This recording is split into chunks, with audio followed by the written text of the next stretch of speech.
హల్లెలూయా. So message title ఏంటంటే, మీకు మీరే శత్రువు అయిపోవద్దు. మనకు శత్రువులు చాలామంది ఉన్నారు. మన నాశనాన్ని కోరుకునేవారు. మనం పడిపోతే, మనం ఓడిపోతే, మనం కృంగిపోతే, మనం నలిగిపోతే చూసి ఆనందించాలని కోరుకునేవారు చాలామంది ఉన్నారు. మనకు తెలియకుండానే మన మీద చెడుపు చెల్లంగి చేసేవారు కూడా ఉన్నారు.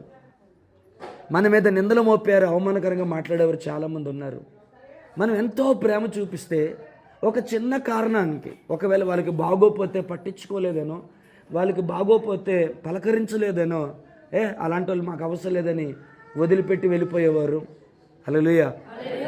నా జీవితంలో నేను చాలామందిని ఫేస్ చేశాను. సేవా అనుభవంలో కానీ, దైనందిన జీవితంలో కానీ చాలామందిని ఫేస్ చేశాను నేను. హల్లెలూయా. హల్లెలూయా. కొంతమంది వాళ్ళు నన్ను విడిచి వెళ్ళిపోవడానికి ఈ రోజుకే నాకు రీజన్ తెలియదు. వాళ్ళు నేను అడిగాను, బ్రతిమలాడి మరీ అడిగాను. పేర్లు ప్రస్తావించడం నాకు ఇష్టం లేదు. కానీ వాళ్ళు ఈ రోజు వరకు నాకు ఏ రీజన్ చెప్పలేదు. వాళ్ళు మీ రీజన్ ఏంటి వెళ్ళిపోవడానికి ఏంటి అని. కానీ నేను ఎంత ప్రేమించానో నాకును నేను సేవిస్తున్న నా దేవునికి తెలుసు. సో నేనేమంటున్నానంటే, ఇప్పుడు వాళ్ళ శత్రువులను మాట్లాడడం లేదులే, కానీ నేను శత్రువులను ఎవరి గురించి అంటున్నానంటే, మన నాశనాన్ని, మన పతనాన్ని కోరుకునేవారు. పర్లేదన్న, మనం నాశనం అయిపోవడానికి, లేకపోతే మన బిడ్డల జీవితం నాశనం అయిపోవడానికి చెడుపు చెల్లంగి చేసేవారు. ముఖం తిప్పేవారు, మూతి తిప్పేవారు, శాపనార్థాలు పెట్టేవారు. కుక్కని, పందిని, దేన్నో అడ్డంగా పెట్టుకొని మనం రోడ్ల మీద వెళ్ళిపోతుంటే మన గురించి నీచంగా మాట్లాడి, ఈ కుక్కకి ఎన్ని చెప్పినా సిగ్గులేదు, కుక్కసారి చచ్చిపోద్ది కుక్క అని నీచంగా మాట్లాడేవాళ్ళు ఇలాంటి చాలామంది ఉన్నారు. హల్లెలూయా. ఇవి తప్పదు. దేవుని మహిమ కలుగును గాక.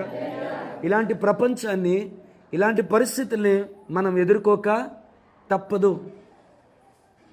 కానీ వీటన్నిటికంటే భయంకరమైనది ఏమవుతుందంటే, మనకు మనమే శత్రువులమైపోతే, when we become enemies of our lives, మనకు మనమే శత్రువులమైపోతే, హల్లెలూయా, మన జీవితాన్ని బాగు చేసే దేవుని కృప నుంచి కూడా మనం పక్కకు వెళ్ళిపోయే ప్రమాదం ఉంది. ఈ స్టేట్మెంట్ విన్నారా? మనకు మనమే శత్రువులం అయిపోతే మన జీవితాన్ని బాగు చేసే దేవుని కృప నుంచి కూడా మనల్ని మనం పక్కకి లాగేసుకునే ప్రమాదం ఉంది. హల్లెలూయా. సో చాలా జాగ్రత్తగా నేను సింపుల్గా చెప్పే ప్రయత్నం చేస్తాను.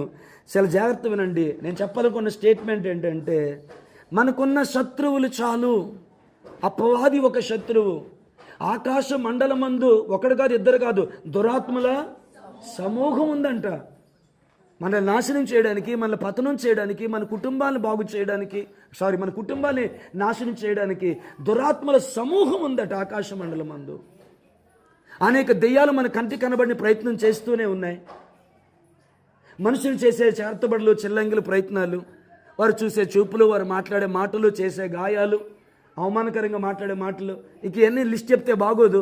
ఇలాంటివి చాలా ఉన్నాయి. హల్లెలూయా. సో ఇది నేనేం చెప్తానంటే, చాలు, మనకున్న శత్రువులు చాలు. మనకు మనమే శత్రువులం అయిపోవద్దు. ఇక్కడ ప్రమాదకరమైన మాట చెప్తాను. హల్లెలూయా. దేవుని కృపలో మీరుంటే ఏ శత్రువు కూడా ఆయన కృపను దాటి మీ లోపలికి రాలేడు. యోబుని గురించి సాతాను ఏమన్నాడు? నీవు అతని చుట్టూ, లేక అతని ఇంటి చుట్టూ నువ్వేమేసావంటే కంచె వేసావు. ఆ కంచెని తీ. నేను అప్పుడు నిన్ను ఎలా దూషిస్తాడో చూద్ది. కానీ నేను కోరుకుంటున్నాను, మీకు, మీ బిడ్డలకు, మీ ఆత్మీయ జీవితాలకు దేవుడు కంచె వేయునుగాక. Let God put the hedge around you and your family.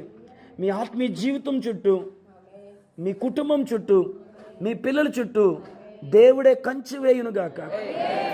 సాతాను అన్నాడు, నేను యోబు నిన్ను దూషించాలని నేను చేయగలను, బట్ యోబు దగ్గరికి నేను వెళ్ళాలంటే నా వల్ల కాదది. ఎందుకంటే నువ్వు చుట్టూ కంచె వేశావు. హల్లెలూయా. అపవాదే రాలేకపోయాడంటే ఈడేమైనా సామాన్యుడైన అపవాదా, చిన్న చితకమైన అపవాదా అంటే, దేవదూతలు దేవుని ఎదుట నిలబడే సమయంలో వీడు వెళ్ళి వాళ్ళ మధ్యలో నిలబడ్డాడంట. ఆడికి అసలు పరలోక రాజ్యానికి వెళ్ళడానికి ఆడికి యాక్సెస్ ఎట్లా దొరికిందో. వాడి పర్మిషన్ ఎట్లా దొరికింది వాడికి? సరే, వాడిని పొగడాలని వాడిని గొప్ప చేయాలని అనుకోవట్లేదు, కానీ మనం అనుకున్నంత అంతే అంత అంత ఒక్కటి మాత్రం చాలు. ఆయన పొగడాలని ఆరాధించాలనుకోవట్లేదు, కానీ మనం అనుకున్నంత తక్కువడం కాదు. మనమే నిలబడి వేసినామము జయం జయము సాతాను శక్తి లయం లయమని తొక్కేస్తే తొక్కిపోవడానికి కింద నలిగిపోవడానికి అడేమి అది. హల్లెలూయా. మనం అలా తొక్కేస్తుంటే కింద దుమ్మంతా పైకి లేకుండా తప్ప అంతకు మించిన ఉపయోగం ఏం కలగట్లేదు అక్కడ. హల్లెలూయా. అలాగని క్రీస్తునందు మీకున్న అధికారాన్ని నేను తక్కువ చేయాలనుకోవట్లేదు. హల్లెలూయా. శీఘ్రముగా సాతాను యొక్క తలను నీ పాదముల కింద ఉంచుతానని దేవుడు యేసు ప్రభువు చేసిన వాగ్దానం ఉంది కదా. ఆయన శిరస్సు అయితే ఆయన పాదాలు ఎవరైనట్టు? సంఘం. ఆయన శరీరం సంఘం అయినప్పుడు ఆయన పాదాలు ఎవరైనట్టు? సంఘం. అంటే సాతాను యొక్క పాదాలను పిలవడు, సాతాను కింద అంటే సంఘం కింద వాడు తలను దేవుడు చితగొడతాను అంటున్నాడు. దాన్ని నేను తక్కువ చేయట్లేదు. హల్లెలూయా. ఎందుకంటే చాలామంది బలమైన రాజులు ఓడిపోవడానికి కారణం ఏంటంటే శత్రువుని తక్కువగా అంచనా వేయడం, శత్రువు యొక్క బలాన్ని తెలుసుకోలేకపోవడం. మనకి శత్రువు యొక్క సంగతి ఏంటో, వాడి పద్ధతి ఏంటో మనకి తెలుసుకోవాలి. వాడు మనం అనుకున్నంత చిన్నోడేం కాదన్నట్టు. హల్లెలూయా. సరే సరే సరే, మన టాపిక్ డైవర్ట్ అవ్వకూడదు. దేనాన్ని మహిమ కలుగును గాక. హల్లెలూయా. సో వాడు చిన్న చిత్తకేం కాదు, కానీ వాడు కూడా యోబు దగ్గరికి వెళ్ళలేకపోయాడు. ఎందుకంటే నువ్వు వాడి చుట్టూ ఉన్నావు లేదు. హల్లెలూయా. వాడి చుట్టూ నువ్వు కంచె వేసావు. నేనేమంటాను తెలుసా, దేవుడు వేసిన కంచెనే వాడు దాటలేకపోతే దేవుడిని ఎలా దాటగలడు? హల్లెలూయా. దేవుడు వేసే కంచెనే వాడు దాటలేకపోతే దేవుడిని ఎలా దాటగలడు? నేను చెప్తున్నాను, ఒక 100 మంది కలిపి నీ మీద చేతబడి ప్రయోగం చేసిన దేవుని కృపలో నీ ఉన్నప్పుడు ఏది నీ యొద్దకు రాదు. హల్లెలూయా. హల్లెలూయా. ఆ ప్రయత్నాలు చేసిన వారు ఓడిపోవాలి, ఆ దెయ్యాలు ఓడిపోవాలి తప్ప ఎవరు నీ యొద్దకు రాలేరు. కొంచెం ఆసక్తిగా వింటే త్వరగా ముగించేస్తాను నేను. హల్లెలూయా. హల్లెలూయా. కాబట్టి నేను మాట్లాడుతున్న మనుషుల మాటలు కానీ మనుషులు చేసే ప్రయత్నాలు కానీ ఇది ఎప్పుడు నాశనం అయిపోద్దో. నీ ఆశీర్వాదాన్ని కోరుకొని ఆల్రెడీ ఒక ఆయన ప్రాణం పెట్టి రక్తం గారిచేశాడు ఆయన. పనికిమాలిన మనుషులు అది అత్తమానం నువ్వు నాశనం అయిపోతావు అంటే భయం వేసేస్తుంది. పాస్టర్ గారు, నీకు భయం వేస్తుంది కాబట్టి, నీకు ఎందుకు భయం వేసిందంటే నువ్వు నిజంగానే నాశనం అయిపోతావు అనే నమ్మిక నీలో కలిగింది కాబట్టి. నీ నమ్మిక చొప్పున నీకు ఖచ్చితంగా జరుగుతుంది, నువ్వు నాశనం అయిపోతావు. అందుకు వాక్యం ఏం చెప్పిందంటే, భయపడుట వలన ఉరి వచ్చును, యెహోవా యందు నమ్మిక ఉంచువాడు సురక్షితముగా ఉండని వాక్యం చెప్తుంది. హల్లెలూయా. ఎందుకు భయపడతావు? ఎందుకు భయపడతావు? ఆయన నువ్వు అయితే కొంతమంది యేసు ప్రభు మీద ప్రేమతో యేసయ్య అని శరీరం మీద పచ్చబొట్టు పొడుచుకున్నారు. హల్లెలూయా. కానీ మీ పచ్చబొట్ల కంటే పెద్ద పచ్చబొట్టు, గొప్ప పచ్చబొట్టు ఆయన చేసింది ఏంటో తెలుసా? చూడము, నా అరచేతిలో నేను నిన్ను చెక్కుతున్నాను అంటుంది. హల్లెలూయా. ఎక్కడండి? నాకు చదివినప్పుడు ఏమనిపిస్తుంది తెలుసా? మీకు కొంచెం నవ్వు వచ్చినా చెప్తాను. మన శరీరంలో మనం త్వరగా చూసుకోగలిగిన అవయవం ఏదంటే అరచేయ. హల్లెలూయా.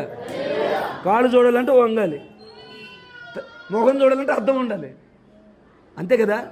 ఏ పరికరం లేకుండా, ఏ కష్టం లేకుండా నువ్వు అలా చూసుకోగలిగింది ఏంటంటే చెయ్యే. అందుకే సెల్ ఫోన్ కాలుతో పట్టుకో, నువ్వు చేత్తో పట్టుకుంటావు. ఎందుకు? అరే నీకు అందుబాటులో తీసుకొని, నీకు ఎట్లా కావాలంటే అట్లా తీసుకొచ్చి పెట్టుకోవడానికి. ఆయన ఏమన్నాడు తెలుసా? నేను చెక్కుకున్నాను. నేను పెన్తో రాసాను అనడం లేదండి, చెక్కుకున్నాడంట. ఆయన తన అరచేతుల్లో నిన్ను చెక్కుకున్నాడట. ఆ మాట ఎంత కాస్ట్లీ మాట కదా. ఎక్కడంటే తన అరచేతిలో చెక్కుకున్నాడు. హల్లెలూయా. హల్లెలూయా. అస్తమానం ఆయన కన్నులు ఎదుట చూసుకోవడానికి వీలుగా అరచేతులు చెక్కుకున్నాడు. అందుకే అన్నాను నేను, మన శరీర అవయవాల్లో మనం త్వరగా చూసుకోగలిగే ఆగన్ ఏదంటే, పాట ఏదంటే మన అరచేయి. ఈజీగా చూసుకోగలం. కాళ్ళు చూడాలంటే వంగాలి కదా, ఇక వెనకైతే చూసుకోలేము కదా. ముఖం చూడాలంటే అర్థం ఉండాలి. ఈయన ఏదో పెద్ద మర్మం చెప్పినట్టు చెప్తున్నాడు. నాకే మర్మాలు రావు, మర్మరాలు రావు.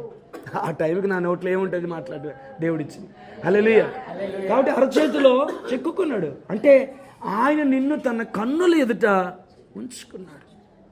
ఆయనతో పాటు సమాధి చేయబడ్డావట, ఆయనతో పాటు తిరిగి లేచావట, ఆయనతో పాటు సింహాసనం అందు కూర్చొని పెట్టావు. నీ జీవము హల్లెలూయా ఆయన దగ్గర భద్రపరచబడి ఉంది. అరే మనుషుల మాటలకు ఎందుకు భయపడతావు?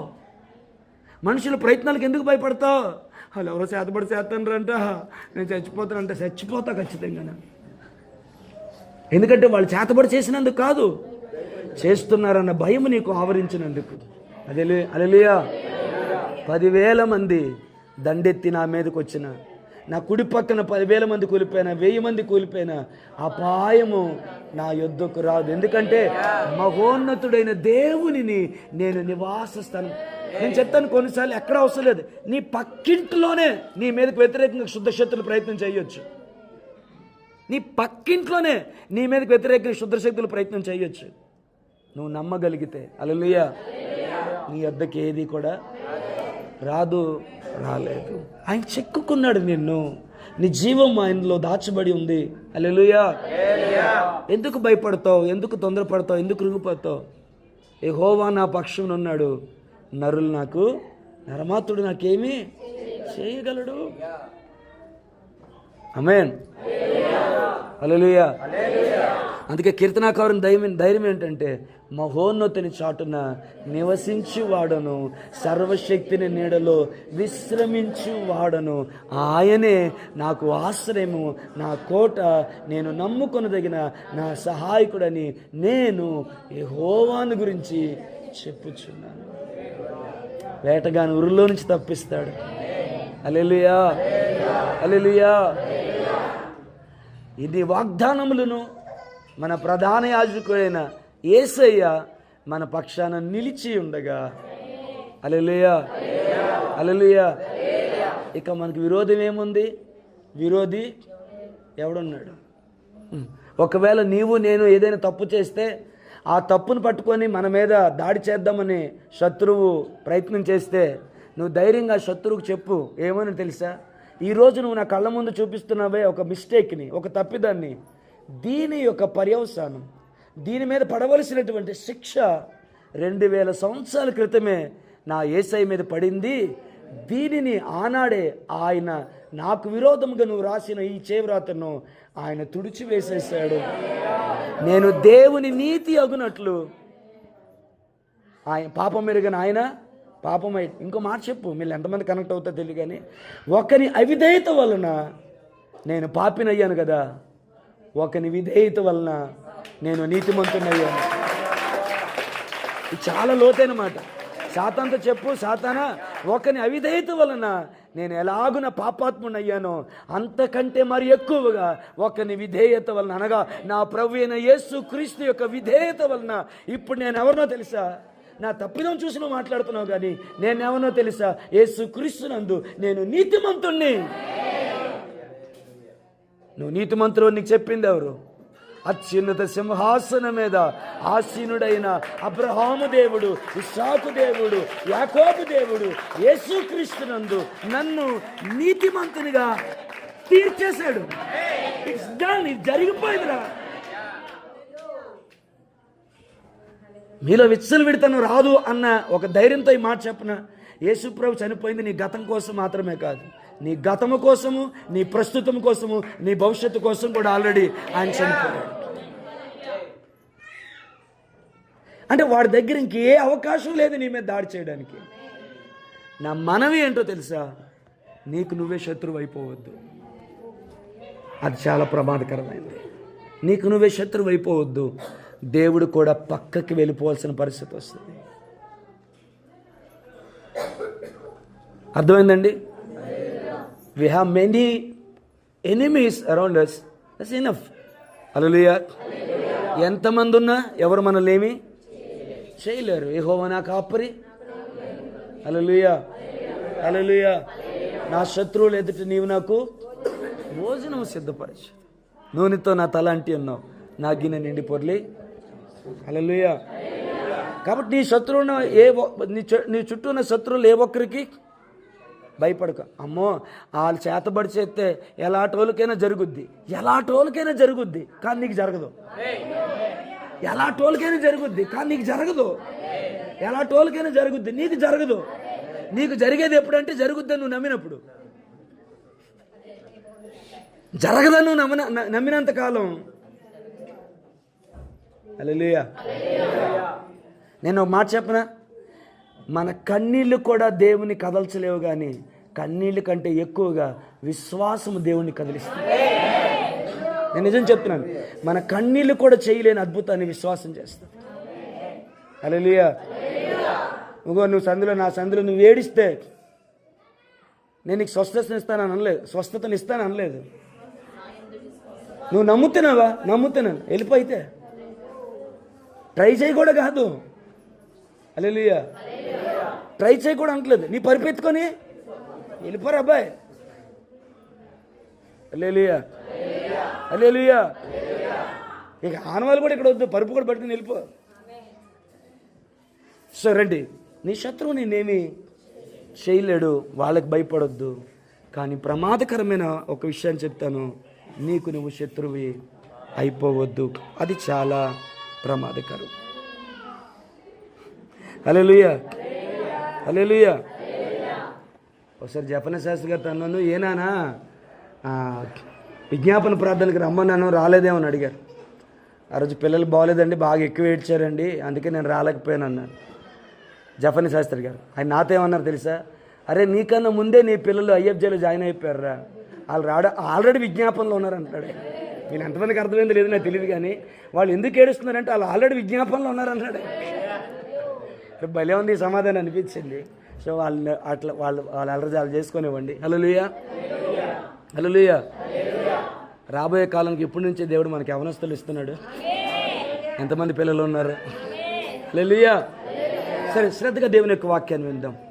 So it's my humble request, మనకు మనమే శత్రువులవి కాకూడదు, అది ప్రమాదకరం. హల్లెలూయా. బయటనున్న శత్రువు నిన్ను ఏమీ చేయలేడు, లోపలున్న శత్రువుకి నువ్వు దొరికిపోవద్దు, లేక నీకు నీవే శత్రువు కావద్దు. Praise the Lord. హల్లెలూయా. ఇంతవరకు అర్థమైంది కదా? ఇక నుంచి నేను మీకు చెప్పాలనుకున్న కొన్ని పాయింట్లు ఏమిటి అంటే, కొన్ని లేఖనాలు కూడా జ్ఞాపకం చేస్తాను నేను. మొట్టమొదటి లేఖనం ఇలా ఉంటుంది, ఎందుకనగా ధనాపేక్ష సమస్తమైన కీడులకు మూలం. 1 తిమోతి 6:10లో రాయబడి ఉన్న మాట ఏంటంటే, ధనాపేక్ష సమస్తమైన కీడులకు మూలము, కొందరు దానిని ఆశించి విశ్వాసం నుండి తొలగిపోయి, ఈ లాస్ట్ లైన్ అండర్లైన్ చేసుకోవాలి, నానా బాధల చేత తమ్మును తామే పొడుచుకొనిరి అన్నాడు. ఒక్క నిమిషం ఆగుదాం.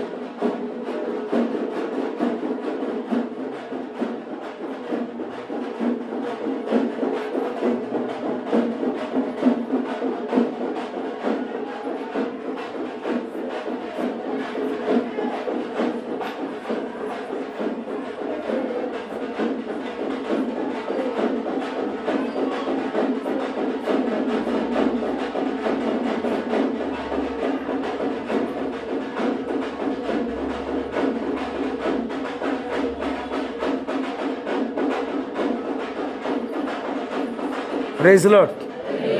ఏముంది అక్కడ? నానా బాధల చేత తమను తామే పొడుచుకున్నారు, తమను తామే చంపుకున్నారు. అంటే ఈ సందేశం నేను తీసుకునేటప్పుడు దీనికి లేఖనాల ఆధారం మీకు కావాలి కదా, అందుకే ఈ మాట చెప్తున్నాను. రెండో మాట నేను జ్ఞాపకం చేస్తాను. సామెతల గ్రంథం 31వ అధ్యాయము 24వ వచనంలో ఏమని రాస్తుందంటే, దొంగతో పాలు కూడువాడు తనకు తానే పగవాడు. ఏంటండి? దొంగతో పాలు కూడువాడు తనకు తానే పగవాడు అంటున్నాడు.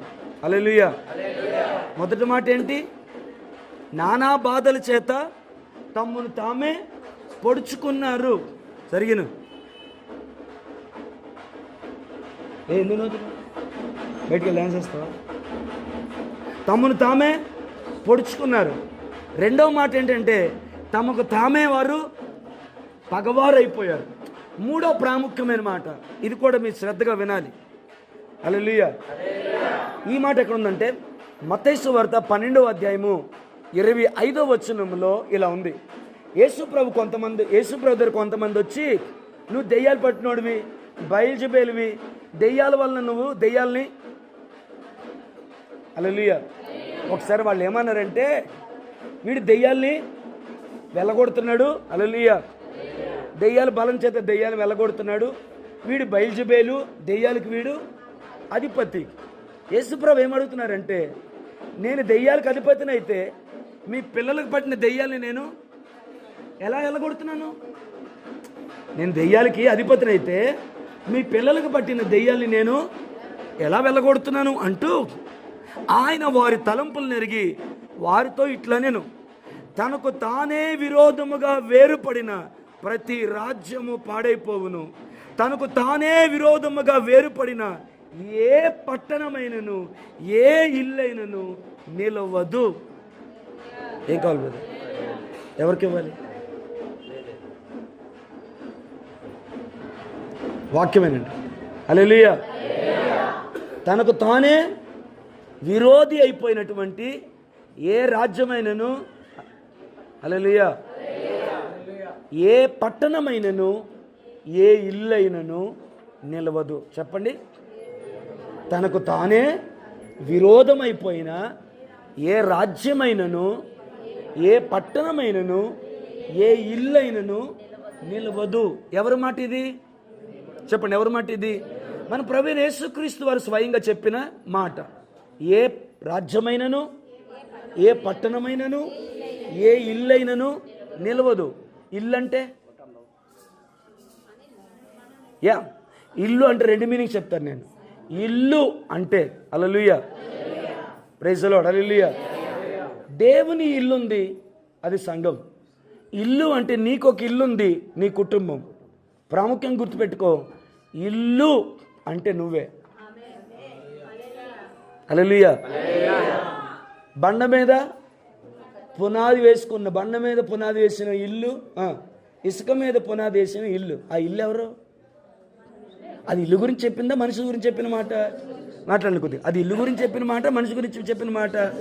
ఇల్లు గురించి చెప్పుకున్నాడు దేవుడు అంటారా? కాదు. ఎవరి గురించి చెప్పబడిన మాట? పోని 127 క్రితం చెప్తాను. యెహోవా పట్టణమును కాపాడని ఎళ్ళ దాని కావలి కాయవాడు మేలుకొని ఉంటే వ్యర్థం. పట్టణం ఎవరు? పోని యెహోవా అక్కడే ఉంది, 127 అక్కడే ఉంది. యెహోవా ఇల్లు కట్టించని ఎడల కట్టువాని ప్రయాస వ్యర్థము. హల్లెలూయా. ఆ ఇంటిని పోలి ఉండును, ఈ ఇంటిని పోలి ఉండును అని యేసుప్రభు చెప్తున్నాడంటే, ఇక్కడ ఇల్లు అంటే ఎవరు అంటే నీవే. పట్టణం అంటే ఎవరంటే నీవే. ఇంకా అంటాను, నాకు అర్థమైనంత మటుకు ఇక్కడ రాజ్యం అంటే ఎవరో కాడు, నీవే. మనందరం దేవుని రాజ్యం, మనందరం దేవుని పట్టణం, మనం అందరం దేవుని ఇల్లు. సో మనందరం అన్నప్పుడు మీరు ఒక్కొక్కరు దేవుని పట్టణం, మీలో ఒక్కొక్కరు దేవుని ఇల్లు, మీరు ఒక్కొక్కరు దేవుని రాజ్యం. అయితే గుర్తుపెట్టుకోండి, తనకు తానే విరోధం అయిపోయిన ఏ రాజ్యము కానీ ఏ పట్టణము కానీ ఏ ఇల్లు కానీ నిలవదు. అదే చెప్తున్నా నేను, నీకు నీవే శత్రువు అయిపోతే నువ్వు నిలవవు. అంతే. ఏ లేఖనాన్ని ఆధారాలు చేసుకొని మీరు ఈ మాట చెప్పారు అంటే ఆ లేఖనాలు చూపిస్తున్నాను. ఆ పట్టణము నీవే, ఆ ఇల్లు నీవే, రాజ్యము నీవే. నీకు నీవే విరోధం అయిపోతే, నీకు నీవే శత్రువు అయిపోతే నువ్వు నిలవవు. నీ కుటుంబం నిలవదు, నీ జీవితం నిలవదు. హల్లెలూయా. నువ్వు సంఘముగా నిలవలేవు, ఆత్మీయంగా నిలవలేవు, భౌతికంగా నిలవలేవు, ఆర్థికంగా నిలవలేవు. అసలు నీకు నువ్వే శత్రువు అయిపోతే ఇంకంతకన్నా దౌర్భాగ్యం ఏముంటుంది? నీకు నువ్వే శత్రువు అయిపోతే. హల్లెలూయా, హల్లెలూయా, ఆమేన్. కొన్ని జీవులు ఉంటాయట, వాటి పిల్లల్ని అవే తినేస్తాయట. హల్లెలూయా. వాటి పిల్లల్ని అవి తినేయడం చాలా దారుణం కదా. దాన్ని అదే తినేస్తే అది ఇంకా దారుణం. అర్థమైందా లేదా? దాని పిల్లల్ని తినేస్తే నీచంగా ఉంది, కానీ తినేసి ఇది బతుకుతుంది కదా. దాని పిల్లల్ని తినేయినా కానీ దాన్నే తినేసుకుంటే ఇంకేముంది? ఇక్కడ మీకు చెప్పాల్సిన మాట అదే. నీకు నువ్వే శత్రువు అయిపోతే హల్లెలూయా. నీ కుటుంబం కానీ నువ్వు కానీ నిలవవు. ఇప్పుడు మీరు ప్రాముఖ్యంగా గుర్తుపెట్టుకోవాల్సిన కొన్ని విషయాలు ఒకటి మీకు త్వరగా చెప్తాను. హల్లెలూయా. రైట్, టైంలోకి ముగించే ప్రయత్నం దాదాపు నేను చేస్తాను. ఒక 7 లేదా 8 ఏరియాస్ నేను చెప్తాను. మీకు మీరే శత్రువులు అయిపోవడం అంటే ఏంటో మీకు అర్థమయ్యేలాగా. ఒక 7 కానీ 8 కానీ ఆలోచనలు మీ మనసులోకి తీసుకొని వస్తాను. హల్లెలూయా. ఈ 7, 8 ఏం చెప్తాయంటే మనకు మనమే శత్రువులు అయిపోవడం అంటే ఏంటో మనకు అర్థమయ్యేలాంటి అవగాహన మనకి ఇస్తాయి. ఓకేనా? రైటా? హల్లెలూయా. అందులో మొట్టమొదటిది, కొన్ని మాటలు మిమ్మల్ని నొప్పించవచ్చు, బాధ పెట్టవచ్చు, ఇబ్బంది పెట్టవచ్చు. బట్ దైవజనుని మాట్లాడడానికి దైవజనునికి అనుమతినివ్వండి. మీరు అంగీకరిస్తారా లేదా మీ ఇష్టం. దేవుడు నాతో మాట్లాడారంటారా, లేకపోతే ఆయన నన్ను టార్గెట్ చేసి కావాలని నా గురించి మాట్లాడారంటారా, మీ ఇష్టం. అనుకున్న వాళ్ళే నేను ఆపగలనా? అనుకునే వాళ్ళు నేను ఏమైనా ఆపగలనా? కొన్నిసార్లు ఎంత నీచంగా, ఎంత చీప్గా అనుకుంటారంటే, ఈ ఆలోచన ఎట్లా వచ్చిందిరా వీళ్ళకి అనిపిస్తుంది నాకు. హల్లెలూయా. హల్లెలూయా. ఈ మధ్యకాలంలో ఒక విషయం వినబడింది నా చెవులకు. ఒక పక్క బాధ, దుఃఖం వేసింది. ఎందుకంటే ఆ కుటుంబానికి నేను ఎంత చేశాను నాకు తెలుసు. అదే పక్క హల్లెలూయా ఏమనిపించిందంటే, అరే మనుషులు ఇంతేనా? సరే, ఇప్పుడు వాళ్ళెవరు, ఏమై ఉంటుంది, ఈ తాత్పర్యం వద్దు, నేను దాన్ని గుర్తు చేయడమే పొరపాటు అన్నట్టు. సో మొట్టమొదటిది, నిన్ను నీవే పొడుచుకొని, నిన్ను నీవు చంపుకొని, నీకు నీవే పగవారు అయిపోయి, నీకు నీవే శత్రువు అయిపోయి, దేవుని నీకు నీవే విరోధం, యేసుప్రభు చెప్పినట్టుగా విరోధం అయిపోయే అవకాశాల్లో, పరిస్థితుల్లో కొన్ని మీకు జ్ఞాపకం చేస్తాను. ఆసక్తి వింటారు తల్లి? అమ్మ అందరూ వింటారా? కొంచెం బ్యాక్ వస్తానేరా.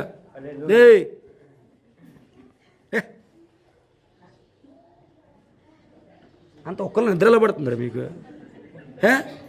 గొప్ప కృపవరమే మీకు మాత్రం. హల్లెలూయా. నాకు ఒకడు ఉండేవాడు దోస్తు, ఎండాకాలంలో మేడ మీద రగ్గు కప్పుకొని పడుకుని పోయేవాడు. అరే రగ్గెందుకు కప్పుకునేవారు అంటే ఎండ తగలకుండా అనేవాడు. ఎండాకాలంలో రగ్గెందుకు కప్పుకున్నారు అంటే ఎండ తగలకుండా కప్పుకున్నాను అనేవాడు. నిద్ర ఎట్లా పడుతుందిరా? పడుతుందా? నేను నాకు పడుతుంది. వాడు మామూలు అదృష్టవంతుడు కాదు. మనకి ఏసీలో కూడా నిద్ర ఎట్టట్లేదు మనకి. హల్లెలూయా. మొట్టమొదటిది ఏంటి అంటే బ్యాడ్ హ్యాబిట్స్. నీకు నీవే శత్రువు అయిపోయేది ఎట్లా అంటే నీకున్నటువంటి దురలవాట్ల వలన. అది సిగరెట్ అవనివ్వండి, బీడీ అవనివ్వండి, ఖైనీ అవనివ్వండి, మందు అవనివ్వండి, అశ్లీల దృశ్యాలు చూడడం అవనివ్వండి, కొన్ని అలవాట్లు ఎంత భయంకరమైనవంటే నీకు నీవే శత్రువు అయిపోతాయి. ఎవరో నిన్ను శత్రువు చేయడం కాదు, నీ ఆశ, నీ కోరిక, నీ ఇష్టం, నీ చూపులు, నీ మాటలు, నీ చేష్టలు, నీ ప్రవర్తన, నీకు నీవే, నీ ఆశలే నీకు, నీ కోరికలే నీకు, నీ కోపమే నీకు, నీ ద్వేషమే నీకు, నీ అలవాట్లే నీకు శత్రువు అయిపోతాయి. ఆ శత్రుత్వం చాలా భయంకరమైంది. హల్లెలూయా. హల్లెలూయా. అమ్మా నా వైపు డిస్ట్రాక్ట్ అవద్దు. మొట్టమొదటి ఏంటి తెలుసా? Bad habits. తప్పుడు అలవాట్లు అంటే మందు, సిగరెట్ ఈ మాత్రమే కాదు, ఇంకా చాలా ఉంటాయి. ఈ తప్పుడు అలవాట్లు, ఈ తప్పుడు పోకడలు నీకు నీవే శత్రువు అయిపోయేలాగా చేస్తాయి. నేను చెప్తాను, కొంతమంది బాధ కలిగించవచ్చు, నన్ను క్షమించాలని చెప్తాను. హల్లెలూయా. ఒరే, ఎవడో నిన్ను కత్తి పెట్టి పొడిచే అవసరం లేదు, ఎవరో నీకు విషం పెట్టి చంపేసిన అవసరం లేదు, ఎవరో ఏ అమావాస్య నాడో గుడ్లన్నీ నిప్పు తీసుకొని వెళ్ళి ఆ సమాధిలో కూర్చొని నీ పేరును ఒక బొమ్మను చేసి ఆ బొమ్మ మీద ఇంజక్షన్లు పడుతూ, ఆ బొమ్మ మీద సూదులు పడుతూ నీ మీద రకరకాల ప్రయత్నం చేయాల్సిన అవసరం లేదు. ఎందుకంటే వాళ్ళకంటే ముందుగా మాట్లాడలేదు మీరు, వాళ్ళకంటే ముందుగానే నువ్వు తీసుకునే అలవాట్ల వలన హల్లెలూయా నీ శరీరాన్ని నువ్వు పాడు చేసుకుంటున్నావు, నీ ఊపిరితిత్తులు పాడు చేసుకుంటున్నావు, నీ గుండెను పాడు చేసుకుంటున్నావు, నీ యొక్క లివర్ని పాడు చేసుకుంటున్నావు, నీ కిడ్నీలు పాడు చేసుకుంటున్నావు. హల్లెలూయా. మీ దేహము దేవుని ఆలయమై ఉన్నది మీరు ఎరగరా?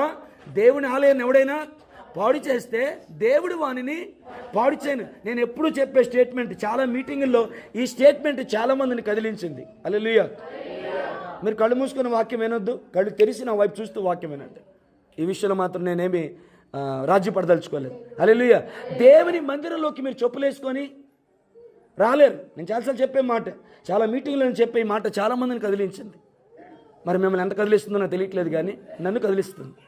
దేవుని మందిరంలో చెప్పులు వేసుకొని వస్తే అది మహాపాపంగా పెంచుకుంటున్నాం. అరే 4 గోడలు మనం కట్టుకొని దాని మీద మనం రేకులు వేసుకొని 4 ఫ్యాన్లు తగిలించుకొని 4 లైట్లు తగిలించుకొని దానికి దేవుని మందిరం అని పేరు పెట్టి ప్రతిష్ఠ చేసిన దాని కొరకే మందిరంలోకి చెప్పులేని రాసుకోవడం మహాపాపం అని మనకు అనిపిస్తే, హల్లెలూయా, ఈ మందిరాన్ని కోరుకున్నది దేవుడే కదా, ఈ మందిరాన్ని కట్టుకుంది దేవుడే కదా. ఇదైతే మనం ఇటుక సిమెంట్ ఇటుకలతో ఆ డబ్బులతో కట్టాం. ఇదైతే ఆయన తన ప్రాణం ఇచ్చి కట్టుకున్నాడే, తన రక్తం ఇచ్చి కొనుక్కున్నాడే, నా సొంతం అనుకున్నాడే, నా స్వాస్థ్యం అనుకున్నాడు.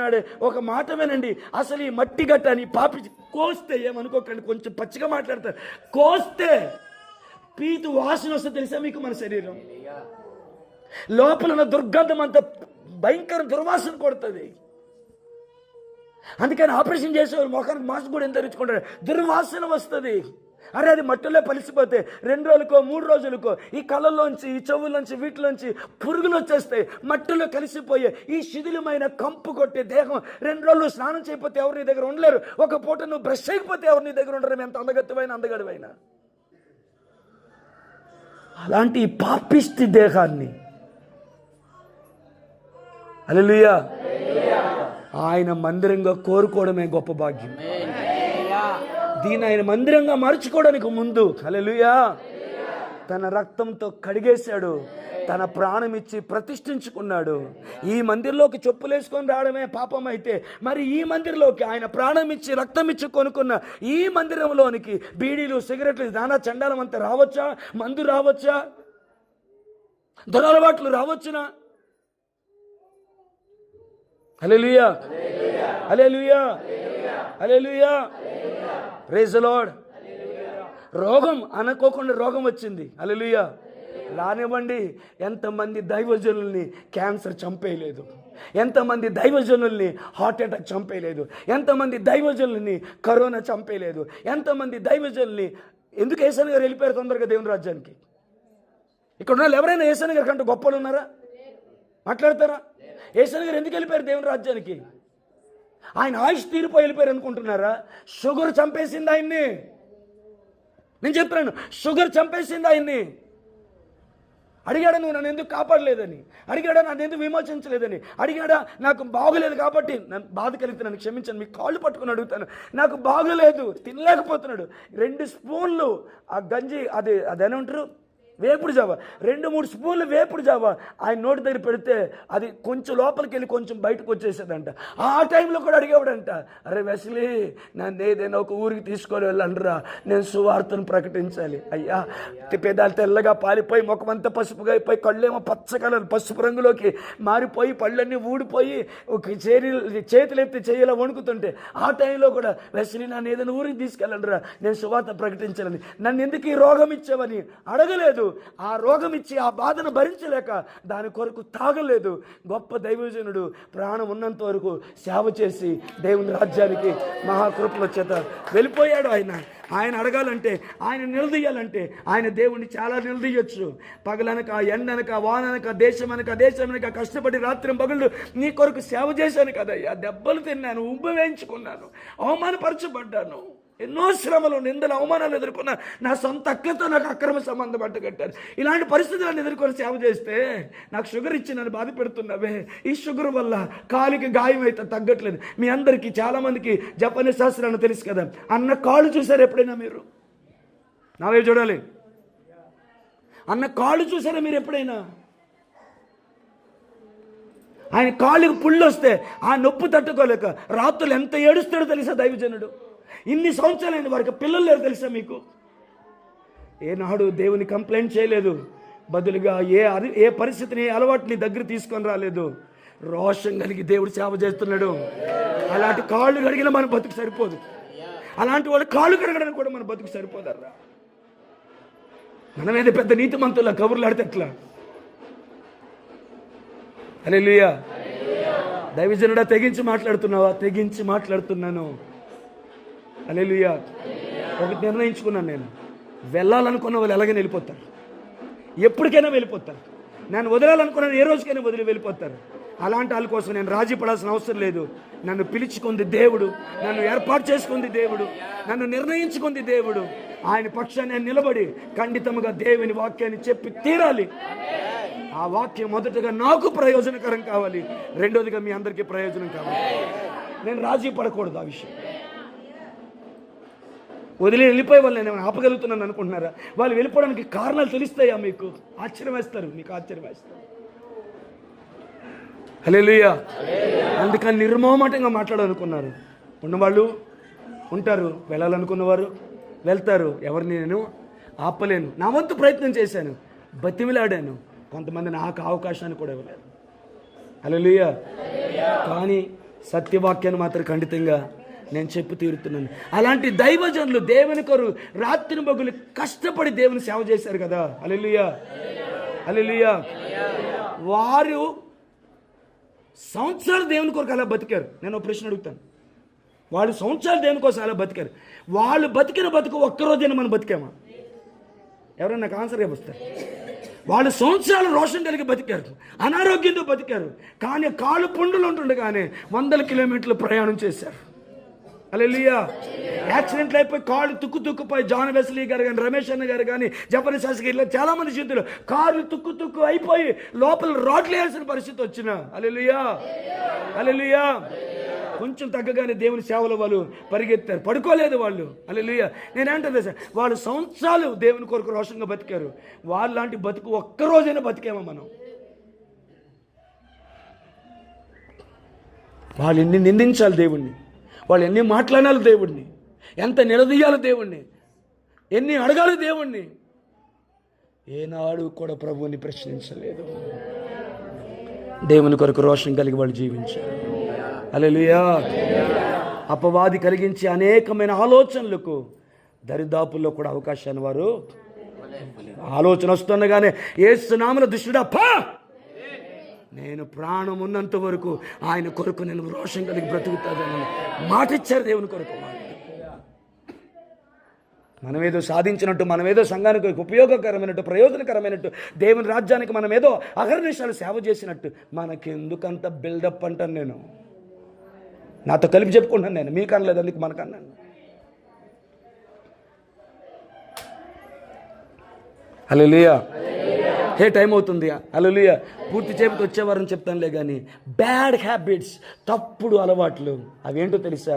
నీవు నీ శరీరాన్ని పాడు చేసుకోవట్లేదు. నేను మందు తాగితే నీకే, నేను సిగరెట్ తాగితే నీకే, నేను ఆ పని చేస్తే నేను ఈ పని చేస్తే నీకే, నువ్వు చేస్తుంది నీకే అని అడుగుతున్నావు. కానీ నా శరీరంలోకి నేను మందు తీసుకున్నాను నువ్వు అనుకున్నావు కాదు. నీవు దేవుని మందిరంలోనికి మద్యాన్ని తీసుకొస్తున్నావు. నా మందిరము సమస్తమైన అన్ని జనులకు ప్రార్థనా మందిరం అనబడు. దేవుని మందిరంలో ఏముండాలంటే దూపం ఉండాలి. చెప్పండి, ఏ మందిరం ఉండాలి? ఏ దూపం ఉండాలి? చెప్పండి, ఏ దూపం ఉండాలి? మరి ఏ దూపం పెడితే అయ్యా నువ్వు పాడు చేసుకుంటుంది నీ శరీరాన్ని కాదు, నువ్వు పాడు చేస్తుంది ఆయన ప్రాణం ఇచ్చి రక్తం ఇచ్చి కొనుక్కొని తన కోసం తానే ప్రతిష్ఠించుకున్న దేవుని ఆలయాన్ని నువ్వు పాడు చేస్తున్నావు. మీకు ఒక స్ట్రాంగ్ మాట చెప్పనా? ఇది దేవుని ఆలయం కాదు, ఇది దేవుని మందిరం కాదు, నీ దేవుని మందిరం కాదు. దీని మీద నేను ఇల్లు కట్టుకుని అడిగే ఉంటాడు ఎవడు లేడు. ఇది దేవుని మందిరం కాదు, ఇది సమాజ మందిరం. ఇది దేవుని మందిరం, ఇది సమాజ మందిరం. సమాజంగా మనం కూడుకొని చేసే మందిరం ఇది. ఇది దేవుని మందిరం. హల్లెలూయా, హల్లెలూయా. ఓహో, ఈ మందిరంలోనికి చెప్పులేసుకొని రావడం మహాపాపమా? మరి ఈ మందిరంలోనికి కులగజ్జి రావడం, ఈ మందిరంలోనికి అలవాట్లు రావడం, ఈ మందిరంలో దురలవాట్లు రావడం, ఈ మందిరంలో భయంకరమైన చెడు దృశ్యాలు చూడడము, ఈ మందిరంలో సెల్ ఫోన్ తీసుకొని రాత్రి పగలు పోనోగ్రఫీ మూవీస్ అశ్లీల దృశ్యాలు చూడడం. నన్ను మీ అందరూ క్షమించాలి తెలియదు, మిమ్మల్ని ఎవరిని ఉద్దేశించి ఈ మాట అనలేను. కానీ అశ్లీల దృశ్యాలు చూస్తున్న వారిలో బాయ్స్ కంటే గర్ల్స్ ఎక్కువ. సీరియస్. పోర్నోగ్రఫీ చూస్తున్న వారిలో హల్లెలూయా, హల్లెలూయా, ఒక అంటే మన మొత్తం యావత్ భారతదేశం కదా, యావత్ ప్రపంచంలో లెక్క ప్రకారం చూస్తే జెంట్స్ కంటే లేడీసే ఎక్కువ చూస్తారట వాటిని. హల్లెలూయా, హల్లెలూయా, హల్లెలూయా. ఈ కళ్ళు దేవుని మందిరం కదా. ఇంకోటి చెప్పనా, నీ శరీరం ఆయన శరీరం కదా. అర్థం లేదా? ఆయన శిరస్సు అయ్యాడు, సంఘం ఆయన శరీరం. ఇప్పుడు మనం ఎవరం? ఆయన శరీరంలో ఒక భాగము. ఇప్పుడు పరిశుద్ధులైన యేసుక్రీస్తు అవయవాన్ని మనం తీసుకొని వెళ్ళి వేశ్యల పనులు చేయదగునా? హల్లెలూయా, హల్లెలూయా. థ్యాంక్ యూ రా. సో మొట్టమొదటి ప్రాబ్లం ఏంటి అంటే, టైం అయిపోతే నెక్స్ట్ వీక్ కంటిన్యూ చేస్తాను. బ్యాడ్ హ్యాబిట్స్, తప్పుడు అలవాట్లు, రహస్యంగా ఉండే తప్పుడు. రే సరికూర్చో, చేతులు కట్టు. మీ అందరూ మీతో పాటు నాకు ఒక పెడుతుంది. నేను ఏసీలో కూర్చోలేదు, మీరు కూర్చున్నారు తీరిగ్గా. నేను మాట్లాడుతున్నాను, నాకు కారుతుంది చెమటలు ఇక్కడి నుంచి. హల్లెలూయా. లోపల ఆల్మోస్ట్ నా బండి అంతా తడిసిపోయినట్టు అయిపోయింది, అయినా మాట్లాడుతున్నాను. నాకు ఇవేమీ నన్ను ప్రభావితం చేయలేవు. దేవుని సందులో ఉన్నప్పుడు కరెంట్ లేదు, ఇబ్బంది పెట్టేస్తుంది, ఒక్క పెట్టేస్తుంది, బయటికి వెళ్ళిపోదమ్మా, పొరపాటును కూడా రాదు ఈ ఆలోచన. యేసుప్రభు రోజుల్లో ఫ్యాన్ లేదు, ఏసీ లేదు, కరెంట్ లేదు. ఆయన ఎలాంటి రోజుల్లో మన కోసం వచ్చారు తెలుసా? సమాజంలో సుఖాన్ని సౌఖ్యాన్ని అనుభవించడానికి ఏ అవకాశం లేని రోజుల్లో వచ్చాడు. యేసుప్రభు ఈ రోజుల్లో వచ్చి ఎవరైనా అడుగుతారండి? అమ్మా, ఈ రోజుల్లో యేసుప్రభు వచ్చి ఉంటే ఎవరైనా అడుగుతారా? మరి అప్పుడు ఎందుకు వచ్చాడు ఆయన? అది కాల్కులేటెడ్. అదేంటి తెలుసా? కాలము పరిపూర్ణమైనప్పుడు ఆ కాలాన్ని దేవుడు నిర్ణయించాడు. ఆ కాలం ప్రకారం ఆయన వచ్చాడు. ఆ రోజులు ఏసీ ఉందండి ఆయనకి? అట్లా ఏసీ ఉందా సార్? అది కరెంటే లేదే ఏసీ ఎక్కడి నుంచి వస్తుంది? కరెంటే లేదే ఫ్యాన్ ఎక్కడి నుంచి వస్తుంది? విద్యుత్ దీపాలు ఇవేమీ లేవు. ఉదుదు వచ్చినప్పుడు 17 రోజులు కరెంట్ లేదు మన ఊరికి, గుర్తుందా? హల్లెలూయా. అప్పుడు ఆ టైంలో ప్రతిసారి యేసుప్రభుని జ్ఞాపకం చేసుకున్నాను. ఇలాంటి దీపం బుడ్డి రోజుల్లోనే ఆయన ఉండుంటాడు. ఆ దీపం బుడ్డిని పట్టుకొని అని ఉంటాడు, మీరు లోకానికి వెలుగై ఉన్నారా. ఎవడైనా దీపం వెలిగించి కొంచెం కింద మంచం కింద పెట్టడం, అది అందరికీ వెలిగించినట్లుగా దీపస్తంభం మీద పెడతాడని చెప్పినప్పుడు ఆయన చేతిలో దీపం బుడ్డి ఉందేమో అనిపిస్తుంది నాకు. దాన్ని వెలిగిస్తూ ఆ డైలాగ్ వేసాడేమో ఆయన. ఓడి తెలిసిన కొన్నిసార్లు అలాగే ఉండదట. గొర్రెల ద్వారం దగ్గరికి వెళ్ళి, ఆ గొర్రెలు పో ద్వారం నేనే అనేవాడు అంటే ఆయన. సూది బెజ్జం అని ఒక హోల్ ఉంటుంది.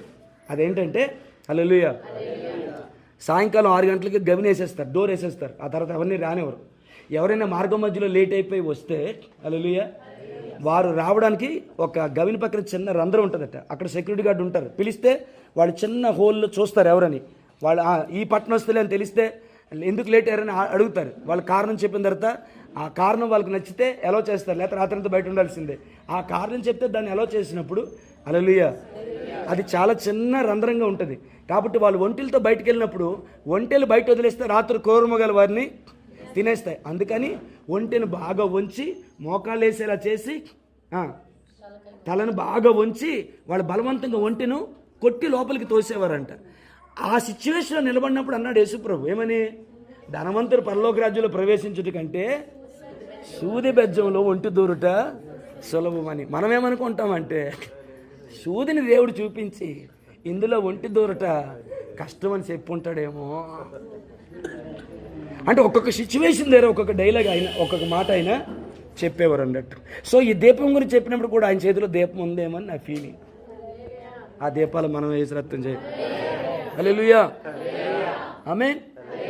సో బ్యాడ్ హ్యాబిట్స్ అవి నీ శరీరాన్ని, నీ ఆరోగ్యాన్ని, నీ ఆత్మీయ జీవితాన్ని పాడు చేస్తున్నాయని చెప్పడం కంటే కూడా హల్లెలూయా, దేవుని ఆలయాన్ని అవి పాడు చేస్తున్నాయి. దేవుడు ఏమన్నాడు తెలుసు? ఎవడైనా నా ఆలయాన్ని పాడు చేస్తే, లేకపోతే పౌలు ఏమన్నా తెలుసు? ఎవడైనా నువ్వు దేవుని ఆలయాన్ని పాడు చేస్తే దేవుడు వానిని పాడు చేస్తాడు. అయ్యా, మనుషులు పాడు చేసుకున్నా, మనుషులు పాడు చేసినా, మళ్ళీ మనమే పాడు చేసుకున్నా ఆయన బాగు చేయగలరు. కానీ ఆయనే పాడు చేస్తే దిక్కు లేదు మన బతుకులకి. ఆయనే పాడు చేస్తే దిక్కు లేదు మన బతుకులకి. హల్లెలూయా. ఈ ఉక్కలో ఆసక్తిగా దేవుని మాటలు వింటున్న మీ అందరిని అభినందిస్తున్నాను. నేను కూడా ఉక్కలోనే ఉన్నాను. హల్లెలూయా. కరెంట్ ఉన్నా లేకపోయినా ఫరక్ ఏమి లేదు. ఆత్మ మాత్రం దేవుని యొక్క ఆశ కలిగేది మండుతూనే ఉండాలి. హల్లెలూయా. సో మొదటిది ఏంటి? మాట్లాడలేదు. నీకే శత్రువుగా మార్చే మొట్టమొదటిది ఏంటంటే బ్యాడ్ హ్యాబిట్స్. అది కన్నులకు కానీ, అది నోటికి కానీ, అది శరీరానికి కానీ, నువ్వు చేసిన ప్రతి తప్పుడు అలవాటు, అయ్యా వెనక్కి వినబడుతుందమ్మా, నువ్వు చేసే ప్రతి తప్పుడు అలవాటు కూడా అది హల్లెలూయా దేవుని ఆలయాన్ని పాడు చేస్తుంది. దేవుని ఆలయాన్ని పాడు చేస్తే దేవుడు వారిని పాడు చేస్తాడు. పాత నిబంధన కాలంలో హల్లెలూయా బబులోనీయులు దేవుని మందిరాన్ని పాడు చేశారు. ఇంకా శత్రువులు దేవుని ఆలయాన్ని పాడు చేశారు. ఎందుకంటే ఇశ్రాయేలు ప్రజలు చేసిన తప్పు వలన దేవుని మందిరం ఉన్న పరిశుద్ధ ఉపకరణాలను తీసుకొని వెళ్ళి వాళ్ళు తప్పుడు వాటిలో వాడుకునేవారు. వాడు మంచోళ్ళ మన మంచోళ్ళ?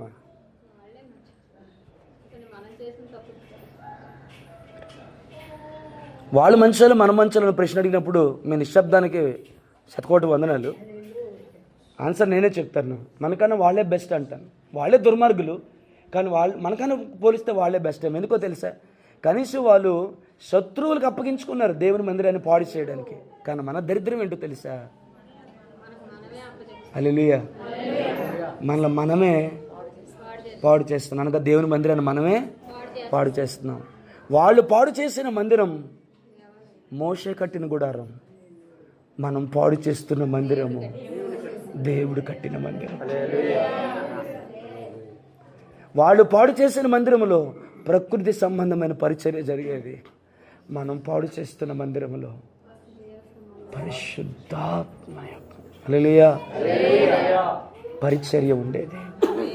వారు ఆర్పేసింది ఒలీవల నూనెతో వెలుగుతున్న దీపాల్ని, మనం ఆర్పేస్తుంది పరిశుద్ధాత్మ యొక్క దీపాన్ని. ఇప్పుడు చెప్పండి, ద్రోహులు వాళ్ళ మనమా?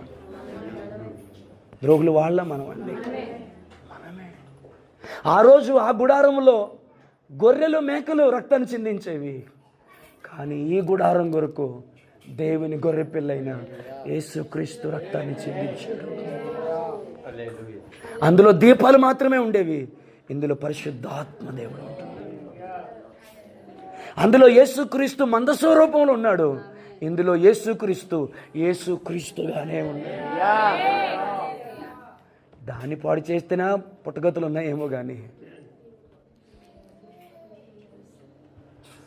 ఒకవేళ ఈ మాటలు స్టైల్గా వింటున్నామేమో, ఓకే అన్నట్టు వింటున్నామేమో, లేకపోతే హృదయం బ్రద్దలవుతుందో, హృదయం గాయమవుతుందో, హృదయం పగలగొట్టబడుతుందో, నీ మందిరాన్ని పాపిష్టి పనులన్నిటికీ వాడిన ద్రోహురాల్ని నేనే, నాకు నేనే విరోధిని అయిపోయాను, నాకు నేనే పగదాన్ని అయిపోయాను, నాకు నేనే పగవాడిని అయిపోయాను. నన్ను జ్ఞాపకం చేసుకో ప్రభువా, ఈ మందిరాన్ని బాగు చేయవా, ఈ మందిరాన్ని కొరడా తీసుకొని రా ప్రభువా. కొరడా తీసుకొని వచ్చి దొంగలను క్రయ విక్రయం చేసేవారందరినీ బయటికి నువ్వు వెళ్ళగొట్టు. ఆ రోజు ఆయన అదే చేశాడు, బయటికి వెళ్ళగొట్టాడు. వీళ్ళందరూ బయటికి వెళ్ళిపోయిన తర్వాత అనేక మంది కుంటివారును, గుడ్డివారును, మోగవారును దేవుని మందిరంలోకి వస్తే వారందరినీ ఆయన స్వస్థపరిచి వారికి వాక్యాన్ని బోధించాడు. హల్లెలూయా. ఇప్పుడు దేవునితో చెప్పు, యేసయ్యతో చెప్పు, యేసయ్య మరొకసారి కొరడా తీసుకొని రా, దొంగలను వ్యాపారం చేసేవారిని నాలోంచి వెళ్ళగొట్టు. అప్పుడు ఈ ఆలయం దగ్గరికి కుంటివారు వస్తారు, మోగవారు వస్తారు, గుడ్డివారు వస్తారు, వారందరూ స్వస్థపరచబడాలి. వాళ్ళందరికీ ఈ ఆలయంలో నుంచి దేవుని వాక్యము ప్రకటించబడాలి. అయ్యా ప్రతిష్ఠించబడ్డాను, ప్రతిష్ఠతను కోల్పోయి దొంగల గుహగా, వ్యాపార స్థలంగా నేనే మార్చేశాను. ఆలయాన్ని శుద్ధి చేయవా, ఆలయాన్ని బాగు చేయవా, ఎలా ఉండాలని నీ ఆలయాన్ని కోరుకున్నావో అలాగ నన్ను ఉంచవా, ఎలాంటి ప్రతిష్ఠత ఉండాలని, ఎలాంటి పరిశుద్ధత ఉండాలని, ఎలాంటి పరిచర్య ఉండాలని నీవు కోరుకున్నావో అలాంటి పరిచర్య ఈ ఆలయంలోనికి, అలాంటి ప్రతిష్ఠత ఈ ఆలయంలోనికి, అలాంటి ప్రత్యేకత ఈ ఆలయానికి మరలా నీవు దయచేయవా. ఇదే ఈరోజు మన ప్రార్థన కావాలి. పెద్ద లోతైన సందేశం ఏమీ లేదు, కొంచెం నెమ్మదిగా మాట్లాడుతున్నా, వెనక వినబడుతుంది కదమ్మా. హల్లెలూయా, హల్లెలూయా. నేనేమి పరిశుద్ధుని నీతిమంతునని మాటలు చెప్పట్లేదు. నేను చెప్పన, మీ అందరికంటే మొదటగా ఈ వాక్యం నాకు అవసరం. మనందరం కలిసి దేవుని వాక్యాన్ని నేర్చుకుంటున్నాం. నేను ఒక మాట చెప్పిన, హల్లెలూయా, వ్యర్థమైన దానిని తీసేసి ఆయన ఆలయాన్ని మరలా ఆయన కొరకు ప్రతిష్ఠించి చూడు. ఆయన సన్నిధి దిగి వస్తుంది, ఆయన అభిషేకం దిగి వస్తుంది, ఆయన వాక్యం అక్కడ నివాసం చేస్తుంది, ఆయన శక్తి అక్కడ నివాసం చేస్తుంది. హల్లెలూయా. నీ వద్దకు వచ్చే ప్రతి ఒక్కరికి ఈ మందిరములలోంచి దేవుని వాక్యం వినబడుతుంది. కుంటివారు బాగుపడతారు, గుడ్డివారు చూస్తారు, మగవారు మాట్లాడతారు. దేవునికి మహిమ కలుగుతుంది. వాక్యం ప్రకటించబడుతుంది, వాక్యం ప్రకటించబడుతుంది. హల్లెలూయా, హల్లెలూయా. ఆ ఆలయాన్ని పడగొడితే, ఆమేన్, ఆ ఆలయాన్ని పడగొడితే 3 రోజుల్లో అయినా కడతానని చెప్తే వాళ్ళు వేరుగా మాట్లాడారు. నేనేమంటున్నాను తెలుసా? ఆమేన్. సంవత్సరాల నుంచి పాడు చేసుకున్న ఈ ఆలయాన్ని ఆయన 3 రోజుల్లో కట్టేయగలరు. హల్లెలూయా. ఆయన మరణించక ముందు చెప్పిన మాట ఇప్పుడు ఆయన పునరుద్ధానుడే తిరిగి లేచాడు కదా, 3 క్షణాల్లో మళ్ళీ ఆలయాన్ని కట్టేయగలరు. 3 క్షణాల్లో మళ్ళీ ఆలయాన్ని కట్టేయగలరు. హల్లెలూయా. అయ్యా, ఇప్పుడు మనం యెరూషలేముకి వెళ్తే అక్కడ అద్భుతమైన ఆలయం లేదు, కేవలం పడిపోయిన గోడలు మాత్రమే ఉన్నాయి. వాటికి ఏమని పేరు తెలుసా మీకు? వీపింగ్ వాల్స్ అని పేరు. అంటే హల్లెలూయా, విలాప గోడలని అర్థం. నా మాటల వల్ల మీకు నిద్ర వస్తే నన్ను క్షమించండి. విలాప గోడలని అర్థం. అక్కడికి వెళ్ళి వాళ్ళ ప్రార్థన అంశాలు చీటీలుగా పెట్టి ఇప్పటికీ కూడా ఆ గోడల దగ్గరికి వెళ్ళి వాళ్ళు ఏడుస్తారు. నేనేమంటున్నానంటే, మీరు శిథిలమైపోయిన గోడలుగా ఉండడానికి వీల్లేదు. ఆ మందిరాన్ని దేవుడు మరలా కట్టబోతున్నాడట. యెరూషలేములో పాడైపోయిన ఆ మందిరాన్ని దేవుడు మరలా కట్టబోతున్నాడంట. హల్లెలూయా, హల్లెలూయా. అది జరగక ముందే దేవుడు ఇంకో కార్యం చేయబోతున్నాడు.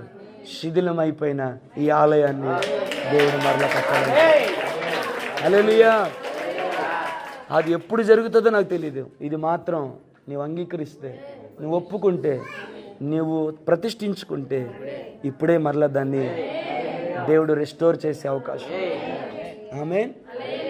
సో నీకు నీవే శత్రువు అయిపోయేది ఎలా అంటే, నీ యొక్క తప్పుడు అలవాట్ల వల్ల.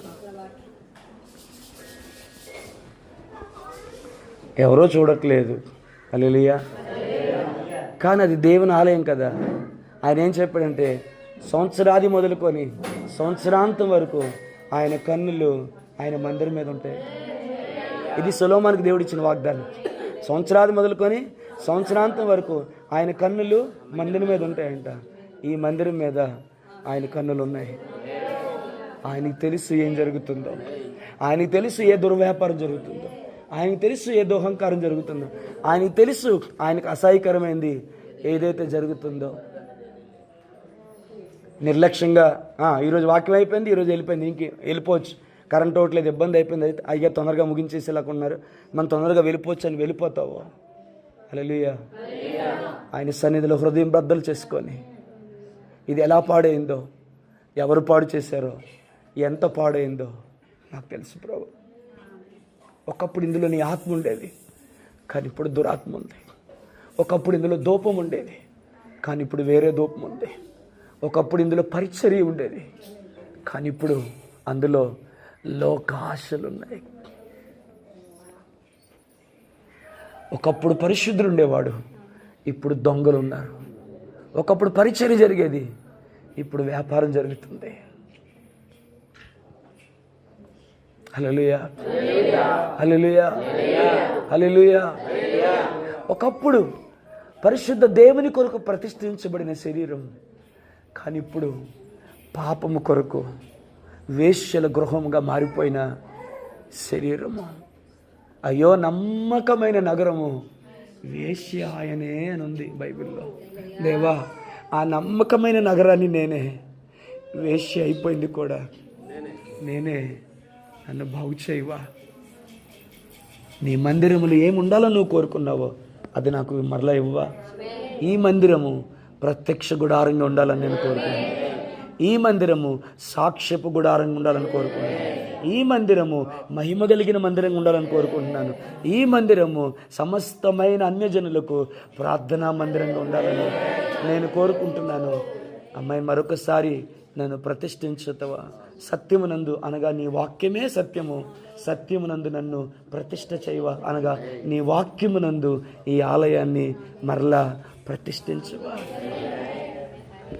ఆమేన్, హల్లెలూయా. Our God is a God of restoration. ఆయన మరలా ప్రతిష్ఠించగలడు, మరలా బాగు చేయగలడు. హల్లెలూయా. ప్రతి తప్పుడు అలవాటు అది కేవలం సిగరెట్లు, బీడీలు, మందు వీటి గురించే మాట్లాడటం లేదు. అమ్మ, నా వైపు వింటారా? హల్లెలూయా. కొంతమంది తిరుగుబాటు వాడికైపోయిందట. కొంతమందికి రైట్, వెరీ గుడ్. కొంతమందికి తిండి వాడికైపోయింది. కొంతమందికి ద్వేషం వాడికైపోయింది. కొంతమందికి దుర్భాషలు వాడికైపోయింది. నోరిప్పితే బండబూతులు.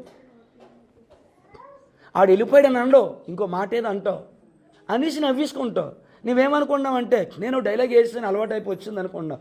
కానీ దేవుని మందిరంలోంచి హల్లెలూయా ప్రార్థన రావాలి, దేవుని మందిరంలోంచి ఆరాధన రావాలి. అదేంటి మరి? దేవుని మందిరంలోంచి బూతులు వస్తున్నాయేంటి? దేవుని మందిరంలోంచి ఏం రావాలి? మాట్లాడండి. ఇది దేవుని మందిరం, మీకు తెలుసు, ఈ ఊరి వారందరూ తెలుసు. మన ఇక్కడ మైకెట్టు ఎట్టుకోకపోయినా ఈ మందిరంలోంచి పాస్టర్ గారు కానీ నేను నిలబడి బూతులు మాట్లాడాను అనుకోండి, ఎట్లా ఉంటుంది? హల్లెలూయా. చాలా ఆలయాలు ఉన్నాయండి. ఆ ఆలయాలే భూతాలయాలు. ఆ ఆలయాల మీద ఉండే విగ్రహాలు భూత విగ్రహాలు. మీకు తెలుసా కొన్ని ఆలయాలు? కొన్ని పేర్లు చెప్తే బాగోదు కదా, మన దగ్గరలో ఉన్నాయి. ఆలయాల దగ్గరికి వెళ్తే బ్లూ ఫిల్మ్ చూసినట్టు ఉంటుంది, భూత ఆలయాలు. కానీ ఆయన కోరుకున్న ఆలయము భూత ఆలయం కాదండి. ఆయన పరిశుద్ధ ఆలయాన్ని, పవిత్రమైన ఆలయాన్ని కోరుకున్నాడు. ఆలయము మన కోపంలో అయినా సరదాగా అయినా మన నోట్లోంచి భూత మాట రాకూడదమ్మా. అపవిత్రమైన మాట రాకూడదు. మనం మాట్లాడకూడదు. బూతు మాట మాట్లాడడం మనకు అతిశయం కాదు. కొందరు బూతులు మాట్లాడి, తర్వాత ఒక పాయింట్ ఉంది, నేను తర్వాత మీకు చెప్తానులే, కానీ బూతు మాటలు మాట్లాడి అతిశయిస్తారంట సిస్టర్. బైబిల్ ఏం చెప్పింది తెలుసా? సిగ్గుపడవలసిన సంగతులు ఎందు అతిశయించేవారు ఉంటారట. నేను రాసుకున్న పాయింట్లో అదొక పాయింట్. అది బూతు మాటల విషయాల్లో, బూతుల విషయాల్లో, బూతు సన్నివేశాల విషయాల్లో, ఇంకా చెప్పనండి, వారు చేసిన బూతు పనుల విషయంలో వారు అతిశయిస్తారట. ఎవడన్నా తప్పు చేస్తే నేనెందుకు ఈ తప్పు చేశాను, నేనెందుకు ఈ పొరపాటు చేశాను, నా జీవితంలో ఎందుకు ఈ పొరపాటు జరిగిందని గుండె బాదుకొని ఏడుస్తాం. కానీ హల్లెలూయా, నేను ఈ తప్పు చేశాను, నాతో పలానా ఈ తప్పు చేశారు అని చెప్పుకుంటారా ఎవరైనా? నువ్వేం మనిషి అసలు? నీ స్నేహితులతోనో నీ శ్రేయభిలాషులతో ఎవరితోనని అతిశయంగా చెప్పుకుంటావా? పలానా రోజులు నాతో తప్పు చేశాను, నేను ఈ తప్పు చేశానని. నువ్వు సిగ్గుపడవలసిన సంగతులు ఎంత అతిశయిస్తావా? అయ్యో, ఈ సంగతి ఎవరికి తెలియకుండా మరుగై ఉండాలి. అలా తెలిస్తే అది నా దేవుని నామానికి అవమానం కలుగుతుంది. కాబట్టి దేవుని ఎదుట ఆ విషయాన్ని సరిచేసుకొని వాటిని ఒప్పుకొని విడిచిపెడతాను. నాలో రహస్యంగా జరిగిన కార్యాల్ని నేను రహస్యంగానే విడిచిపెడతానని దేవుని దగ్గర తిరిగి ప్రతిష్ఠించుకోవాల్సిన నువ్వు 10 మందికి చెప్పుకుంటావా నేను ఈ తప్పు చేశాను, లేకపోతే పలానోళ్ళు నాతో ఈ తప్పులో ఉన్నారు అని? అతిశయిస్తున్నావా? అందులో గొప్ప అయిపోతున్నావా? దేవుడు వింటున్నాడన్న భయం లేదా నీకు?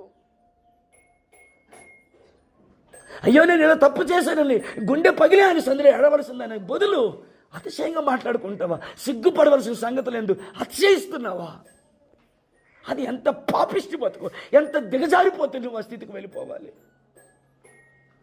మీకు తెలుసా, లోకస్తులు కొందరు ఉంటారు, వారు చేసిన తప్పులు 10 మందితో మాట్లాడుకొని అతిశయిస్తారు. తెలుసా లేదా మీకు?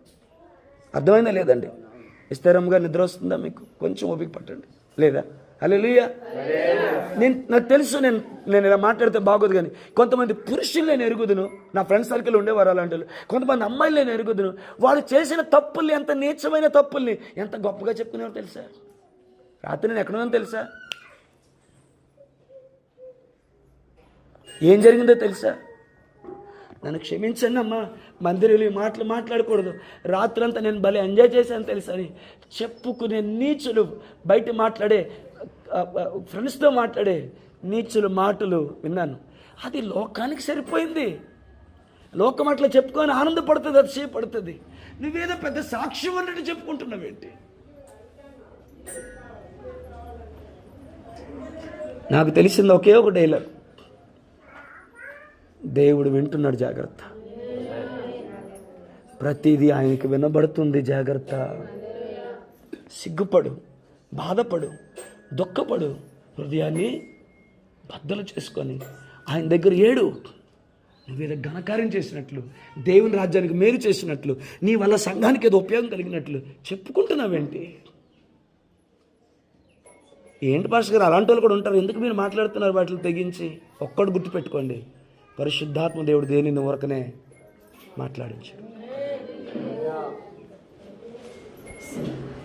అయిపోయిన టైం. 7 పాయింట్లు చెప్దాం అనుకున్నాను, ఒక పాయింట్తో సరి. మనం టైంకి వచ్చామా లేదా అన్న బాధ కంటే, టైంకి వెళ్తున్నామా లేదన్న బాధ ఎక్కువ అవుతున్నప్పుడు, మనుషులు బాధ పెట్టి వాక్యం చెప్పే కంటే ఉన్నాయిగా వారాలు. ఆయన రాకడా మన పోకడ ఆలస్యమైతే మాట్లాడుకుంటాంగా. శ్రమ పెట్టి, దుఃఖ పెట్టి, బాధ పెట్టి, ఇక వాక్యం విన్న తర్వాత ఇంటికి వెళ్ళి మనం ఏం మాట్లాడుకోవాలి? మన మనసులో కానీ సంభాషణలో కానీ వాక్యమే మాట్లాడుకోవాలి. దానికి బదులు త్వరగా ముగించట్లే, సిరాకు వచ్చేస్తుందని మాట్లాడుకుంటే మేము అంత బాధ పెట్టి వాక్యం చెప్పాల్సిన అవసరం లేదు కదా. హల్లెలూయా. ఒక టైం స్టార్ట్ చేయరు, ఒక టైం ముగించరు, ఏం సంగమో ఏంటో. ఇవన్నీ నాకు వచ్చే అవార్డులు, ఇవన్నీ నేను పొందుకునే అవార్డులు. ఒంట్లో బాగున్నా బాగోపోయినా, కాలు నొప్పి అయినా, దడొస్తున్నా, బాధ వస్తున్నా, ఆయన పాదాల దగ్గర ఏడ్చి రాత్రంతా సరిగ్గా నిద్రలేదు, దాదాపు పెద్దవాడిని ఎత్తుకొని కూర్చుంటూనే ఉన్నాను. నేను మెలకు వచ్చిన ప్రతిసారి ఆయన దగ్గర ఏడుస్తూనే ఉన్నాను, ప్రభా రేపు జ్ఞాపకం చేసుకో ప్రభా, రేపు జ్ఞాపకం చేసుకో ప్రభా. హల్లెలూయా, హల్లెలూయా. అరే ఇంత చక్కగా సర్లే, ప్రైజ్ ది లార్డ్, హల్లెలూయా. మీరు ఒక్కలే కాదు కదా, నేను మనిషినే కదా, నాకు బలహీనతలు ఉన్నాయి కదా, నాకు రెస్ట్ అవసరమే కదా. ఈ నెలంతా ఎండలో పరిగెట్టాను నేను, హల్లెలూయా. మెదక్ అంటే ఎన్ని వందల కిలోమీటర్లు వెళ్ళాను, నల్గొండ వెళ్ళాను, గుంటూరు వెళ్ళాను, హైదరాబాద్ వెళ్ళాను, హల్లెలూయా. మళ్ళీ మనం 3 రోజులు నల్గొండ, ఒంగోలు వెళ్ళొచ్చాను. ఎండల పరిస్థితి, ప్రయాణాలు ఎంత తీవ్రంగా ఉందో తెలుసు. నేనే డ్రైవింగ్, వీటన్నిటిలో మ్యాక్సిమం నేనే డ్రైవింగ్. నా శరీరానికి రెస్ట్ అవసరం లేదా? సరే, బాధ కలుగుతుంది మళ్ళీ. హల్లెలూయా, హల్లెలూయా. మొట్టమొదటిది ఏంటి? మనకు మనమే శత్రువులు అయిపోయేది ఏంటి అంటే, హల్లెలూయా, మన అలవాట్లు. చెప్పండి, మన అలవాట్లు చెప్పండి అందరూ. ఏ అలవాట్లు? చెడు అలవాట్లు. ఇంకొద్ది వివరణ చెప్పనా? ఏ అలవాట్లు అంటే కేవలం దమ్ము కొట్టడం, మందు కొట్టడం ఇవే కాదు. హల్లెలూయా. నోటికుండే అలవాట్లు, కళ్ళకుండే అలవాట్లు, చెవులకుండే అలవాట్లు. మీకు అర్థమైపోయిందని నేను అనుకుంటున్నాను. కళ్ళకుండే అలవాట్లు, నోటికుండే అలవాట్లు, చెవులకుండే అలవాట్లు. నోటికుండే అలవాట్లు అంటే కేవలం, నేను మళ్ళీ చెప్తున్నాను, నోటికుండే అలవాటు అంటే కేవలం నేను బీడీ, సిగరెట్, మందు గురించి మాట్లాడడం లేదు. బూతులు, సరసోక్తులు, అబద్ధ సాక్ష్యాలు, కొండెములు, చాడీలు, ఒకరి వ్యక్తిగత జీవితాన్ని ఇంకోళ్ళ దగ్గర చెప్పడం నీ స్వలాభం కోసం. వీటన్నిటికీ నాకు ఒకే డైలాగ్ అండి, మిమ్మల్ని నేనేమి తీర్పు తీర్చను. ఒకే డైలాగ్, దేవుడు వింటున్నాడు, దేవుడు చూస్తున్నాడు. నాకు తెలిసి దేవుని భయం ఉన్న వాళ్ళకి ఎంతకన్నా పెద్ద డైలాగ్ ఇంకోటి అవసరం లేదు. నువ్వు నాశనం అయిపోతావు, నువ్వు ఎలాగైపోతావు, నీకు అలా అయిపోతుంది, దానివల్ల నువ్వు శాపాన్ని అనుభవిస్తావు అంటే, కొంతమంది నాకు ఇచ్చిన బిరుదు ఏంటంటే, ఆ పాస్ గారి నోట్లో దీవెన వచనాలు ఉండవు, చెప్పిస్తున్నాడు. మీరు ఇంటికి వెళ్ళి ద్వితీయోపదేశ కాండం ఉంటుంది కదా, దాన్ని చింపండి బైబిల్లోంచి. ఎందుకో తెలుసా? అందులో ఉంది. ఎందుకంటే ఈ నేడు నీ దేవుడని యెహోవా నీకు సెలవిచ్చిన ఈ మాట ప్రకారం నువ్వు ఈ ఆజ్ఞలన్నింటి ప్రకారం చేస్తే ఈ దీవెనలన్నీ నీకు వస్తాయి అన్నాడు. పక్కన ఏమన్నాడు? ఆయన మాట వినకపోతే నీ పొలం శపించబడతావు, నువ్వు శపించబడతావు, నీ పిల్లలు శపించబడతావు, నువ్వు లోపలికి వెళ్తే శపించబడతావు, బయటకు వచ్చే శపించబడతావు, ఇదిగో నీ ఇల్లు అయిపోతుంది ఇదంతే. ఇప్పుడు దేవుడు ఏం చేశాడు? పాస్టర్ సంగతి పక్కన పెట్టు. ఇప్పుడు దేవుడు ఎలా అంటాడు? ఇప్పుడు దేవుడు శాప కొట్టాడు, శాపాలు ఎట్టివాడు కదా, సింపాయి బైబిల్లోంచి. సిగ్గుండాలి కొంచెం. ఆయన ఏం మాట్లాడుతున్నావు? మినిమం కామన్ సెన్స్ ఉండాలి. దైవజన శాపనార్థాలు పెడతాడా? మీ కొరకు కన్నీరు కార్చి, మీ కొరకు ప్రార్థన చేసి, మీరు బాగుంటే మురిసిపోయి, మీరు వాక్యం చెప్తుంటే ఫలానా బిడ్డ వాక్యం చెప్తుందని ఈ ప్రతి మాటకి నేను ఎక్కడుండి మాట్లాడుతున్నాను? దేవుని సంధిలో ఉండి మాట్లాడుతున్నాను. దేవుడు వింటున్నాడు, మీరు వింటున్నా వినకపోయినా దేవుడు వింటున్నాడు. పలానా చోట వాక్యం చెప్తే పలానా బిడ్డ పలానా చోట వాక్యం చెప్తున్నాను మురిసిపోయినండి. మీరు ఏదైనా వస్తువు కొనుక్కుంటే మురిసిపోయిన వాడిని, మీకు ఒంట్లో బాగోపోతే ఆయన పాదాల దగ్గర పడి ఏడిసిన వాడిని, మిమ్మల్ని శపిస్తానని, మీ శాపాన్ని కోరుకుంటానని ఎలా అనుకున్నారు? అవరా మీరు తీర్చిన అన్యాయపు తీర్పుకు నా దేవుడే సాక్ష్యం. ఒకటే చెప్తాను, ఆయన వింటున్నాడు, ఆయన చూస్తున్నాడు. నేను శాపాలు పెట్టేవాడిని అయితే నన్ను చూస్తున్నాడు. అన్యాయంగా తీర్పు తీర్చే మీలో కొంతమందిని కూడా ఆయన చూస్తూనే ఉన్నాడు. మీ శాపాన్ని కోరుకుంటే నాకేమొస్తుంది? మీరు పాడైపోతే నాకేమొస్తుంది? మీకేదైనా మంచి జరిగితే ఎంత మురిసిపోయానో, మీకేదైనా కీడు జరిగితే నేను ఎంత ఏడ్చానో నాకు తెలుసు. మన అర్ధరాత్రిపూట మెలకు వచ్చింది సడన్గా నాకు. దేవుడు నాకు ఎందుకో తెలియదు, వరాలమ్మని, రత్నముని, ఉగ్గిలక్ష్మమ్మని ముగ్గురిని జ్ఞాపకం చేశాడు. రత్నం ఎందుకు ఈరోజు రాలేదు? రత్నముని, వరాలమ్మని, ఉగ్గిలక్ష్మమ్మని, హల్లెలూయా, ఈ ముగ్గురిని జ్ఞాపకం చేశారు. రాత్రి 3 గంటలకి వాళ్ళ కోసం నేను ఏడ్చాను. కానీ వాళ్ళలో కొందరు ఫీలింగ్ ఏంటో తెలుసా? వాళ్ళు బాగోపోతే నేను పట్టించుకోలేదంట. నాకు రాదు పట్టించుకోవడం. మీకు బాగోపోతే మీ ఇంటి దగ్గరికి వచ్చి బాగోలేదమ్మా అని పలకరించి నాకు రాదు. అది ఆ విషయంలో నేను వేస్టేనేమో. నేను చేయగలిగిందల్లా ఒకటి నాకు వచ్చి ఆ బిడ్డను కనికరించి ప్రభువా జ్ఞాపకం చేసుకోమని ఆయన సన్నిధిలో కన్నీరు కార్చదు. రాత్రి 3 గంటలకు ఏడ్చాను నేను వాళ్ళ కోసం. తెలుసా వాళ్ళకి?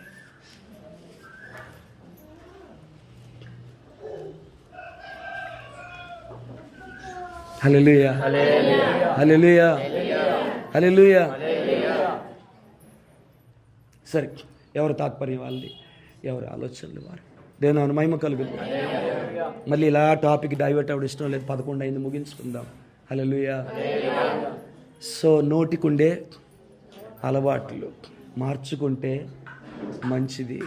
నువ్వు పని చేసే చోట, నువ్వు వ్యాపారం చేసే చోట, నువ్వు చదువుకునే చోట, హల్లెలూయా, హల్లెలూయా, నీ ఇంట్లో, నీ సమాజంలో, సంఘంలో, అన్ని చోట్ల నీ నోటికున్న వాడుక జాగ్రత్త.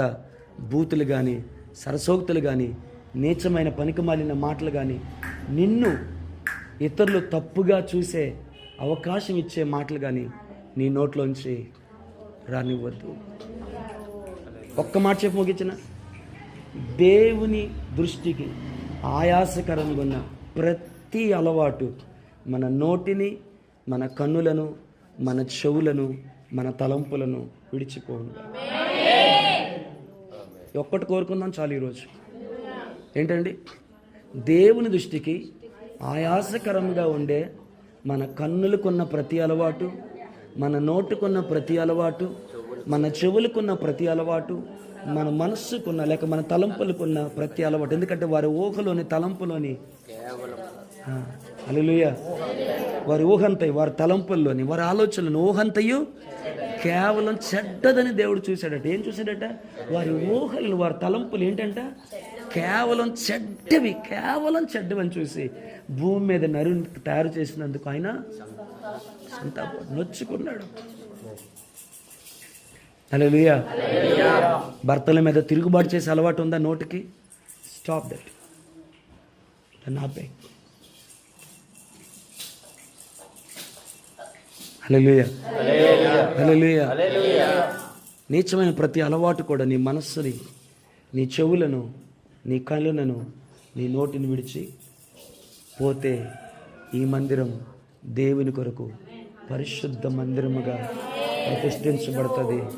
అక్కడ దేవుడు ఉంటాడు, దేవుని మహిమ ఉంటుంది, దేవుని వాక్యం ఉంటుంది, ప్రార్థన దూపం ఉంటుంది. కష్టపడి నిద్ర నాపుకొని వాక్యం ఎన్నోలుకున్న వందనాలు. హల్లెలూయా, హల్లెలూయా. ప్రశ్న అడుగుతాను, ఎంతమంది దేవుని దగ్గర ప్రార్థించడానికి, దేవుని సన్నిధిలో క్షమాపణ అడగడానికి, దేవుని కృపను అడగడానికి సిద్ధంగా ఉన్నారు? 2, మొదటిది దేవునిని క్షమాపణ అడగడానికి. ఎందుకంటే ఈ ఆలయాన్ని అపవిత్రపరిచింది మనమే. హల్లెలూయా. దాని విషయంలో దేవుని క్షమాపణ అడుగుదాం. దేవా, నా నోటుకున్న ప్రతి అలవాటు, నా కన్నులకున్న ప్రతి అలవాటు, నా చెవులకున్న ప్రతి అలవాటు, నా తలంపులకున్న ప్రతి అలవాటు, బీడీ సిగరెట్ కంటే దారుణమైనవి వ్యసనాలుగా ఉండిపోయి మన దగ్గర, మందు కంటే దారుణమైపోయినవి వ్యసనాలుగా ఉండిపోయి కళ్ళకి. హల్లెలూయా. అడుగుదామా? ఈ కళ్ళకున్న ప్రతి వ్యసనాన్ని, ఈ చెవులకున్న ప్రతి వ్యసనాన్ని, నా నోటికున్న ప్రతి వ్యసనాన్ని, నా తలంపులకున్న ప్రతి వ్యసనాన్ని ఈరోజు ప్రభువా నీ రక్తంతో నన్ను కడుగు ప్రభువా, ఈ ఆలయాన్ని సత్యమందు ప్రతిష్ఠ చేయి ప్రభువా అని దేవుడిని అడగడానికి సిద్ధంగా ఉన్నాము. 1, క్షమాపణ అడుగుదాం. 2, ఆయన అనుగ్రహాన్ని వేడుకుందాం. క్షమాపణ దేని కొరకంటే ఈ ఆలయాన్ని పాడు చేసినందుకు. కృప ఎందుకు అంటే హల్లెలూయా, ఆ తప్పుడు అలవాట్లు విడిచిపోయి మన నోటికి దేవుని వాక్యం అలవాటగునుగా, మన తలంపులకు ఆయన తలంపులు అలవాటగునుగా, మన చెవులకు ఆత్మ చెప్పు సంగతులు వినడము అలవాటగునుగా, మన కన్నులకు ఆయన ధర్మశాస్త్రంలో నుండి ఆశ్చర్యకరమైన సంగతులను చూచుట అలవాటు అగునుగా, మన నోటికి అన్య భాషలు అలవాటు అగునుగా, మన నోటికి హల్లెలూయా హల్లెలూయా విజ్ఞాన విషయములు అలవాటు అగునుగా. ఆమేన్. సో తప్పుడు అలవాట్లను బట్టి క్షమాపణ అడుగుదాం, నూతన అలవాట్ల కొరకు ఆయన కృపను అడుగుదాం. ఎంతమంది రెడీగా ఉన్నారు? మోకరించగలిగిన వారు మోకరించండి, నిలబడాలనుకుంటే నిలబడండి, కూర్చోాలనుకుంటే కూర్చోండి. దేవునిని మాత్రం క్షమాపణ అడుగుదాం. కమాన్ చర్చ్.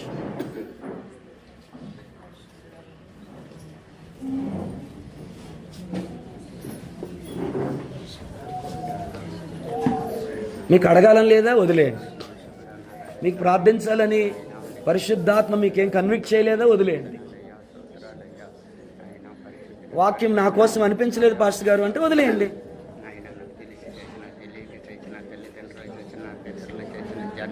మీరు నన్ను టార్గెట్ చేసి మాట్లాడారు, అందుకే నాకు బాధేసి ప్రార్థించాలనిపించట్లేదా? సరే, ఎవరికి ప్రార్థించాలనిపిస్తుందో వారు ప్రార్థించండి. క్షమాపణ అడగాలని ఎవరికి అనిపిస్తుందో వారు అడగండి.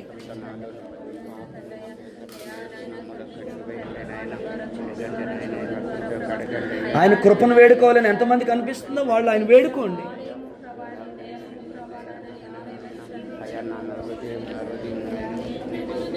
దేవా, వ్యర్థమైన దాని నుండి నా కన్నులు తిప్పివేసి నీ ధర్మశాస్త్రంలో నుండి ఆశ్చర్యకరమైన సంగతులు చూచినట్లు నా కన్నులు తెరువు ప్రభువా. నాకు ప్రార్థన వాడుక కావాలి, వాక్యం చదవడం వాడుక కావాలి, ప్రేమ వాడుకగా కావాలి, క్షమించిన వాడుకగా కావాలి.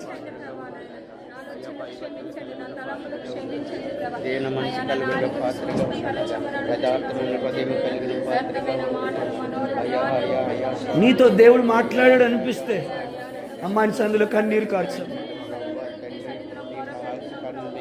నా కన్నులకున్న అలవాట్లు, నా నోటికున్న అలవాటు, నా నోరు చాలా తొందరపడుతుంది ప్రభు, చాలా తొందరగా మాట్లాడేస్తున్నాను, చాలా తొందరగా మాటిసురుతున్నాను నేను. అది సేవకులని చూడట్లేదు, విశ్వాసులని చూడట్లేదు, భార్యని చూడట్లేదు, భర్తని చూడట్లేదు, పిల్లలని చూడట్లేదు. నా వల్ల వాళ్ళు చాలా గాయపడుతున్నారు ప్రభు. చాలా తొందరగా మాటిసిరేస్తున్నాను. అలా చేయకూడదు అనుకుంటున్నాను, కానీ మరలా అలాగే చేస్తున్నాను. అలా ఉండకూడదు అనుకుంటున్నాను, కానీ అలాగే ఉంటున్నాను. నా నాలుగుకున్న అలవాట్లు, నా నోటికున్న అలవాటు, నా కన్నులకు అలవాటు అయిపోయిన అలవాటు, నా చెవులకు అలవాటు అయిపోయిన అలవాట్లు. దేవా, ఈ మందిరము ప్రార్థనా మందిరం అనబడాలి, ఈ మందిరము పరిశుద్ధ మందిరం అనబడాలి, ఈ మందిరము సాక్ష్యపు గుడారం అనబడాలి, ఈ మందిరము ప్రత్యక్ష గుడారం అనబడాలి. ఈ మందిరంలో ప్రార్థన ఉండాలి, ఈ మందిరంలో ఆరాధన ఉండాలి, ఈ మందిరంలో వాక్యం ఉండాలి, ఈ మందిరంలో విజ్ఞాపన ఉండాలి.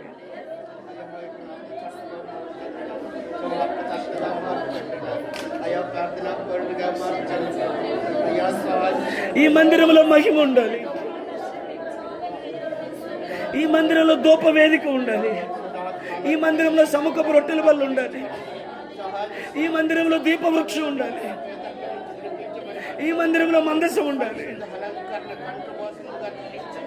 అయ్యా నీకు మహిమ కొరకు నైనా తండ్రి, అయ్యా చీకట్లో ఉన్న వారిని వెలిగించేవాడుగానే ప్రభు తండ్రి, అయ్యా నా దేవుని వెలిగించండి, హృదయాన్ని వెలిగించండి నాయన, నా స్థితిగతులు మార్చండి ప్రభు, మార్చండి. అయ్యా బాగు చేయ్యా. శత్రువులు చొరబడ్డారయ్యా, బబులోనీలు చొరబడ్డారయ్యా, ఫిలిస్తీన్లు చొరబడ్డారయ్యా, మిద్యానీలు చొరబడ్డారయ్యా, దొంగలు చొరబడ్డారయ్యా. మందిరం పాడైపోయింది, పరిశుద్ధ ఉపకరణాలు పాడైపోయాయి, బలిపీఠం పడద్రోయబడింది, ధూప వేదికలో ధూపం ఆగిపోయిందయ్యా, అర్పణలు ఆగిపోయాయ్యా.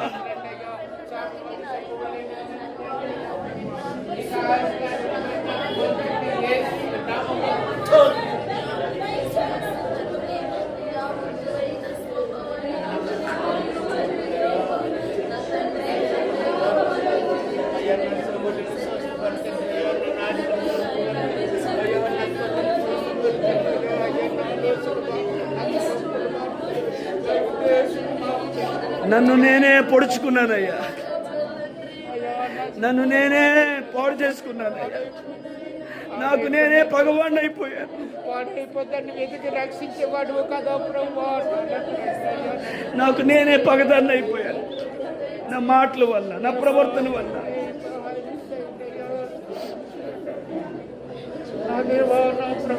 నాకు నేనే విరోధన అయిపోయాను కదయ్యా. నా భర్త కాదు, నా భార్య కాదు, నా పిల్లలు కాదు, నా అత్తమామలు కాదు, నా ఆడపడుచులు కాదు, దైవజనుడు కాదు, సంఘం కాదు, నాకు నేనే పగదాన్ని అయిపోయాను, నాకు నేనే విరోధన అయిపోయాను, నన్ను నేనే పొడుచుకున్నాను, నన్ను నేనే చంపుకుంటున్నాను, నన్ను నేనే నాశనం చేసుకుంటున్నాను. నాకు బాగుపడడం చేత కాలేదయ్యా, బాగు చేసుకోవడం చేత కాలేదు, మంచిగా ఉండడం చేత కాలేదు, నాకు బలహీనురాలనయ్యా, బలహీనునయ్యా. పాడు చేసుకోవడమే వచ్చింది నాకు, పాడైపోవడమే వచ్చింది నాకు, పొడుచుకోవడమే వచ్చింది నాకు, నాశనం చేసుకోవడమే వచ్చింది నాకు.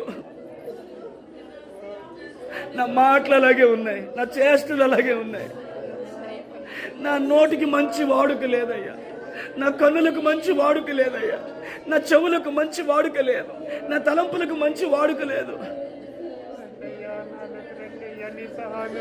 నన్ను క్షమించయ్యా, నన్ను క్షమించని అడుగుతాను. అయ్యా నన్ను బాగుపరచడానికి నాయన మిమ్మల్ని రమ్మని ఆహ్వానిస్తున్నానయ్యా. అయ్యా అయ్యా రెండయ్యా మా ప్రియ పరిశుద్ధాత్మ దేవా, అయ్యా మీరు మాలోకి రెండయ్యా, మాలోకి రండి. నీకు హాస్యకరమైన మంచిదాన్ని నీ తోడుపరచండియ్యా, తోడుదండి. అయ్యా సాతానుడు సొరబడిపోయింది, అయినా విశ్వాసము దొంగిలిస్తాడు, పరిశుద్ధత దొంగిలిస్తాడు. అయ్యా తండ్రి సహాయం చేయండి.